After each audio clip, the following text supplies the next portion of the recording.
Hello, everybody. Welcome to the inaugural Light Hall virtual tasting. So today we're going to start with some sparkling wines, and then we'll have a nice little tour of the vineyard quickly. Given everything that's going on with COVID right now, a lot of people have canceled their plans to come to the county, to come and see us, and we've only just been given the green light to open for tastings. So we thought we would bring the tastings to the people and meet everyone halfway. So we're going to start with these sparklings. Glenn's going to walk us through the wines. I'm going to make inappropriate jokes at odd times, and that's kind of going to be this. So we're going to start with Progression and Vidal, and have a little sample of cheese, and I'll let Glenn take it away from here. Good day, everyone. Welcome back to Light Hall Vineyards. Today we're going to run through our sparkling lineup. We're going to start with our Vidal-based sparkling. It's called Progression, one of our most popular products for sure. Those who have been coming for years will know this one well. It is a Charmat method Vidal sparkling. So Charmat method means basically we harvest the fruit close to 19 bricks, so not full ripeness. We maintain a lot of acidity to it. Acidity is the basis for most sparklings. We always wanted to keep it fresh. 2019 in particular was a bit of a cooler year, so we had a good amount of acidity to it. We tend to balance off the acidity with the addition of a little bit of residual sugar. In this case, we have our highest level of sugar yet. It's still very dry, but it's about 16 grams per liter residual sugar.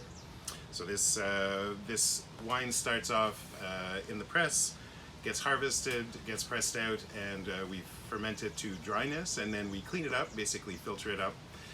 Run it into a special tank that can withstand pressure, and we add yeast and sugar to it, do a second fermentation in tank, which allows us to filter it off the yeast and end up with a crystal clear, beautiful, foggy glass of Vidal.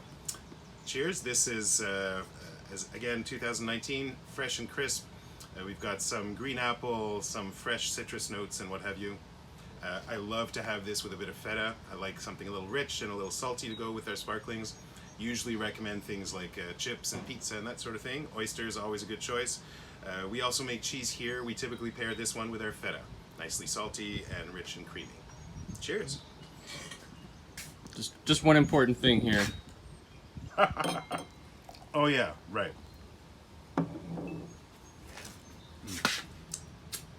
Brilliant. I can confirm that it is delicious, in fact. Ooh. Love the balance this year. Even though there's a little bit more residual sugar than there has been in the past, you can't even tell. This is the secret to balancing a sparkling wine, is to leave enough residual sugar rather, to give you the semblance of balance for sure, achieve an absolute perfect weight and mouthfeel. So we're going to move on to our Fence. Fence is our second of three. This is yet again a Charmat method. So again, premise is it's harvested, made as a simple base wine, cleaned up, filtered and what have you, put back into those pressurizable tanks and added yeast and sugar for a second fermentation so that the CO2 is captured within the wine, same as the Progression. This time it's made from Pinot Noir that we leave on skins only overnight. In fact, this year we've noticed that the color on our Fence has always been quite intense. So what we tried to do this year was to do half the fruit on skins overnight and the other half the fruit pressed directly as a whole cluster. And so we've got a little bit of reduction in color, but only a very slight reduction. It's still quite intensely red. Clearly here we're expecting to have more red fruit, more cherry and cranberry, little red berry fruit flavors kind of thing. Definitely comes across on the nose as well as on the palate. This typically has a little less acidity than the Vidal, and so what we try to do with this one in terms of achieving that balance that I mentioned before, we usually leave less residual sugar in the Fence. This year I think we're somewhere around 7.5 or 8 grams per liter. So almost half of what we have in the Vidal. Again, with feta, the acidity knocks off the richness and creaminess, and the salty and the bubbles is always a magical match for me. I also find this one goes rather well with pretty much anything that comes off a barbecue. Canadian style, Korean style, Thai style, any kind of style of barbecue, pure gold. Cheers. Cheers.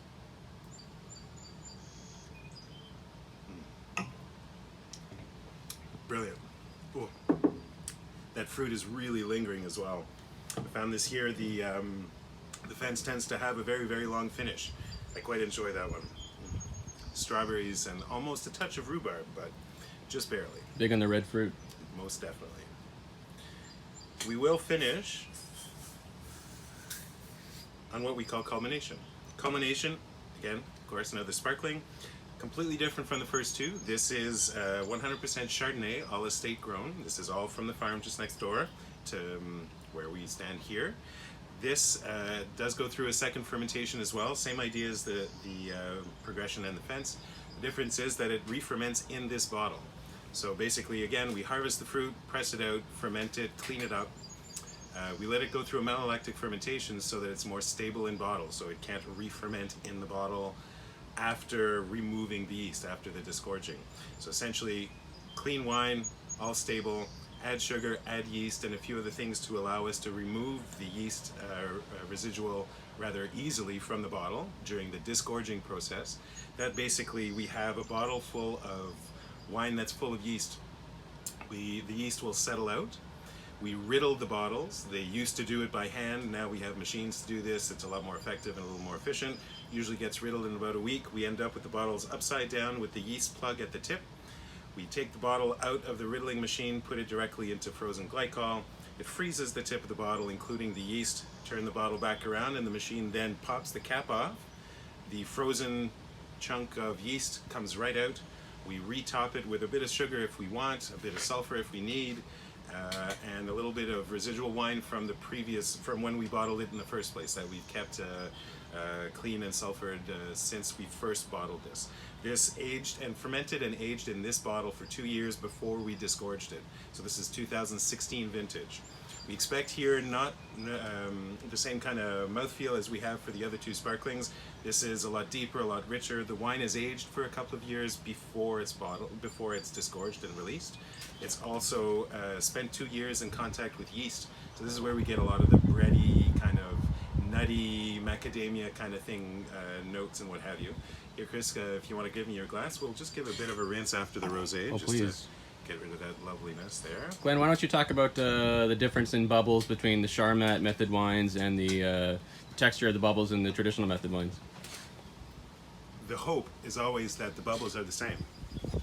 These are not force carbonated wines, and so if we re-ferment in a sealed container rather than force carbonating these wines, the gas is actually microscopically dissolved into the wine, and so all three wines should exhibit pretty much the same type of bubble. Very fine mousse, kind of, is what we would refer to it as. If it was force carbonated, think of a pop, think of a beer. Pour a glass, leave it on the counter for 5 minutes, and it kind of goes flat pretty quick.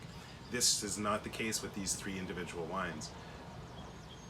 The idea is the CO2 is so well dissolved in the wine, there you go, Cheers. that especially when held cold and kept cold, this is why we always serve these as cold as possible, not to reduce the flavors, but to keep the CO2 dissolved into the wine until you get it into your mouth.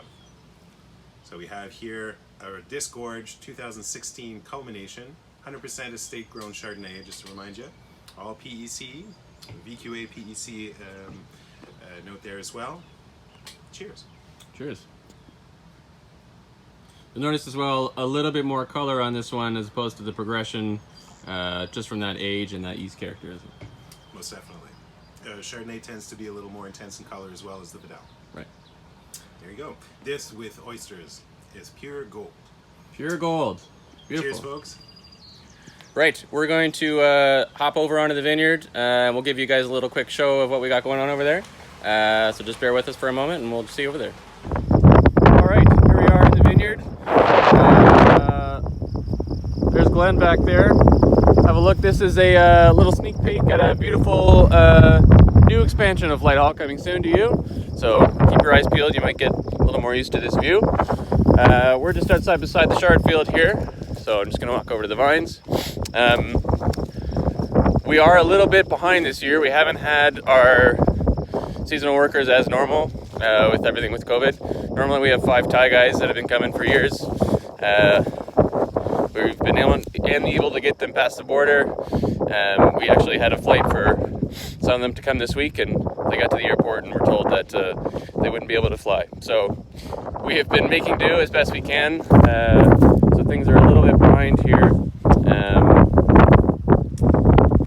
got a grape bow coming this week, so we still have yet to get to one or two things. So there's a few yellow flowers around the vineyard right now. It looks beautiful, but they weren't exactly invited to this party. So they'll be gone shortly. Glenn here's going to explain a bit of the growing season and some of the chard vines here. So have a look. How you doing today? Here I'm standing in front of a 20-year-old Chardonnay vine here. You see a few wires, you see a bunch of canes and fruit if you look closely. We're looking at here, first things first, this is our tie-down wire. So in the fall, after harvest and after our frost, we'll take the canes that we want to keep for the following year and tie them to this wire.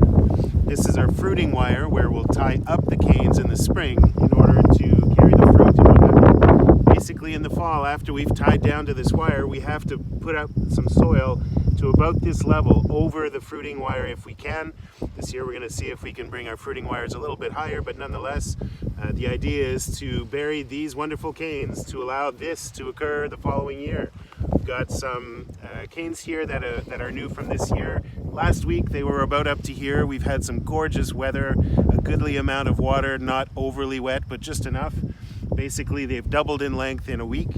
We've got fruit clusters showing everywhere here, absolutely gorgeous. They're stretching out, they're about to flower. I'm expecting flowering in the next week to 10 days or so.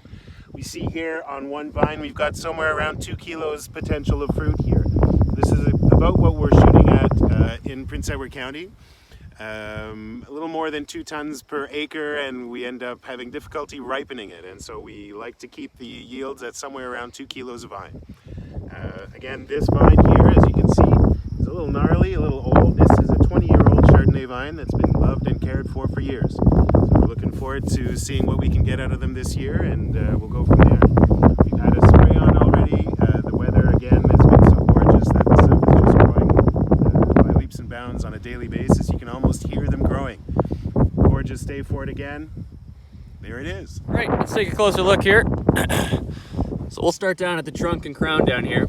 So these Chardonnay vines were planted back in 2001, which is not all that old in grape growing terms, but as far as Prince Edward County is concerned, that's some of the older vines. So let's take a look at this cane. This is one of those canes we would have kept from last year. We tied it down to our tie-down wire, buried it for the winter. We've since tied it up to our fruit wire here in the spring. Now, you'll see these little nodes about every inch or so. The idea is that all these nodes carry a healthy bud, which hopefully will all grow into a shoot, which hopefully all will bear fruit. As you can see, not every bud has made it that far. You might notice that the rock, or the soil here rather, is a little rocky. So as they get buried, they tend to get a little beaten up. Those buds are very delicate and they tend to get knocked off.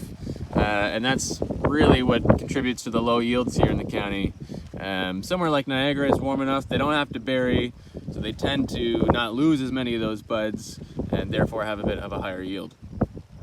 So Chardonnay, Pinot Noir, Riesling, Merlot, these are all part of a species of grape called Vitis vinifera. Now, all vinifera species tend to be the only ones that make good wine. The problem with them is that they're not particularly cold hardy, which here in Ontario tends to be a problem. We have lots of indigenous grape varietals here. You think of something like Concord or Sovereign Coronation, which is much better for cold weather, but tends to make bad wine. At this point, opportunity enter Jean-Louis Vidal, who back in the 1930s created a varietal after his namesake there. He took a vinifera varietal called Ugni Blanc and bred that with a French hybrid called Rayon d'Or and created a varietal called Vidal, which is both cold hardy and makes tasty wine. So here we are, Vidal, which clearly grows with a little bit more vigor. That 1 to 2 kilos per vine that Glenn was talking about in the Chardonnay, with the Vidal here, you tend to get more 3 to 4 kilos per vine. There's an awful lot more fruit. You can see the clusters as well, very long and loose and spread out. That contributes to the varietal's high yields as well. You get these great big droopy looking clusters. Well, we'll just finish off with a quick little once over here. So if you've ever been to the winery, this is Light Hall Road coming down here. This field up in front that you drive by is our Chardonnay vines. So there's 5 acres, about 5,000 vines here. You can see the winery just off in the distance there. Now as you come to the back, got our Pinot Noir field on the left. Way in the back right there is our Vidal. And then 5 or 6 rows of Brunner Veltliner, which is an Austrian varietal. And then up front here we've got 5 acres of new Pinot Noir plantings.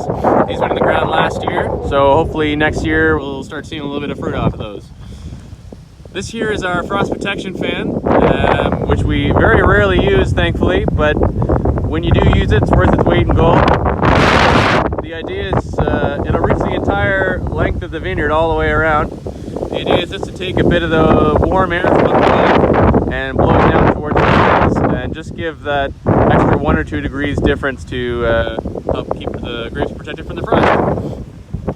Right, that's about it. Thanks very much for watching. Tune in next week. We're going to do aromatic white varietals. We'll taste through some Riesling and Pinot Gris and 1 or 2 other things. And then we'll take a little behind-the-scenes look at our fromagerie cheese factory. So tune in for that, and we'll see you then. Thanks.